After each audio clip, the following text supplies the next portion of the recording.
Hey, alright, so I'm going to be talking about a book called Bird Box by an author, John Malerman. Now, I haven't heard of John before. I just happened to come across this book and read the plot line and had to read it. So here's the plot. Something is out there. Something terrifying that must not be seen. One glimpse of it and a person is driven to deadly violence. No one knows what it is or where it came from.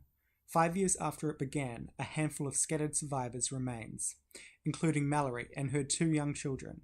Living in an abandoned house near the river, she has dreamed of fleeing to a place where they might be safe.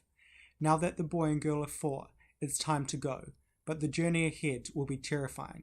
20 miles downriver in a rowboat, blindfolded, with nothing to rely on but her wit and the children's trained ears. One wrong choice and they will die. Something is following them all the while. But is it a man, animal, or monster? Alright, so this plot was right up my alley. It's a horror thriller. Now, when you read it, it does remind you of a movie that came out, I think, this year, 2018, called A Quiet Place, which is a movie about a group, a post-apocalyptic world where everyone can't make a lot of noise, otherwise monsters come and get them. So this is very similar to that. And when I started reading it, it kind of, I came across like this would be a good movie as well. And lo and behold, when I researched, later this year, it will come out.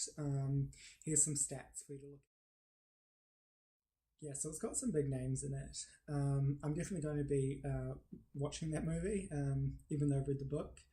I must say, and kudos to the author Josh for doing this, it's quite hard, I would say, to write a book where the characters aren't seeing anything. The whole point of a book is to write something so the reader can visualize it and experience it. And if the characters aren't experiencing anything visually, how else are you going to portray and try and show the reader, what's around and whatnot? But Josh has pulled it off quite well. The whole book was exciting. It also reminded me a little bit of a TV series, The 100. I also recommend that. I'm definitely going to give it a 6 stars straight out. 6 out of 6 was great.